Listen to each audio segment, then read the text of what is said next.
مغربی کنارے میں ایک پناہ گزین کیمپ میں چھاپے کے دوران 3 فلسطینی ہلاک۔ جنگ بندی کے لیے امریکہ، مصر اور قطر کی کوششیں۔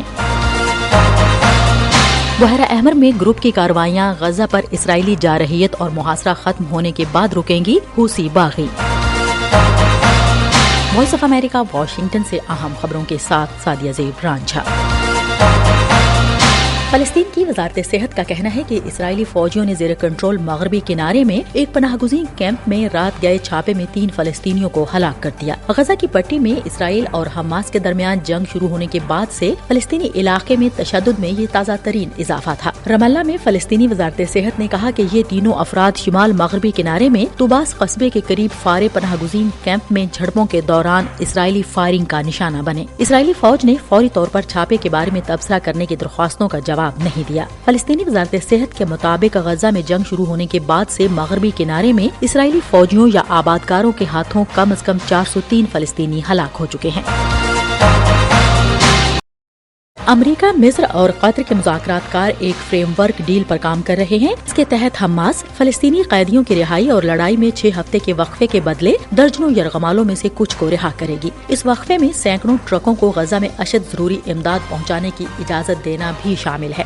صدر بائیڈن کے تبصروں پر فوری طور پر کوئی اسرائیلی رد عمل سامنے نہیں آیا اور حماس کے ایک اہلکار نے پیش رفت کے کسی بھی امکان کو مسترد کرتے ہوئے کہا کہ یہ گروپ اپنے مطالبات میں نرمی نہیں کرے گا۔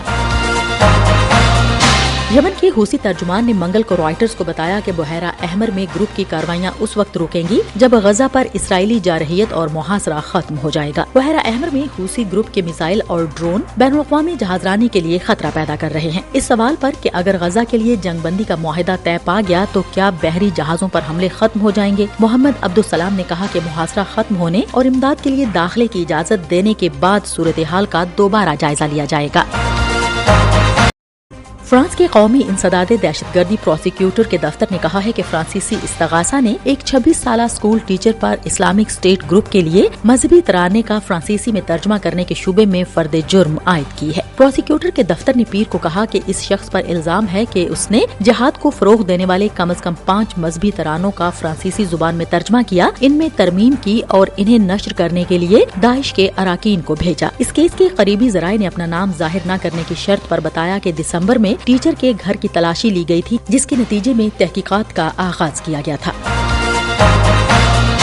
جنوبی کوریا کے میڈیا نے منگل کو وزیر دفاع کا حوالہ دیتے ہوئے کہا کہ شمالی کوریا نے یوکرین کے خلاف جنگ کی حمایت کے لیے جولائی سے اب تک اسلحے سے بھرے تقریباً 6700 کنٹینرز روس بھیجے ہیں۔ مقامی میڈیا کے لیے پیر کو بریفنگ میں وزیر شان وونسک نے کہا کہ ان کنٹینرز میں کئی ملین گولے بھیجے گئے ہیں۔ ان کا کہنا تھا کہ خام مال اور بجلی کی کمی کی وجہ سے شمالی کوریا کے جنگی ساز و سامان کے سینکڑوں کارخانے اپنی صلاحیت کا تقریباً 30% استعمال کر رہے ہیں، جبکہ روس کے لیے توپ خانے کے گولے تیار کرنے والے کارخانے مکمل طور پر کام کر رہے ہیں۔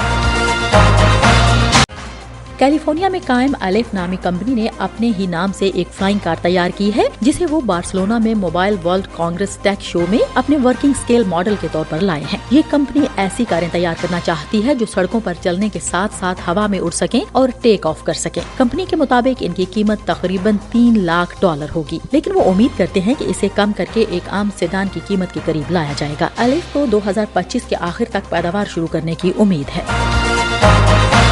وائس آف امریکہ واشنگٹن کی اردو سروس سے خبروں کا یہ بلیٹن اب ختم ہوتا ہے۔ میں ہوں سعدیہ زیب رانجھا اور ایڈیٹر تھیں بہجت جیلانی۔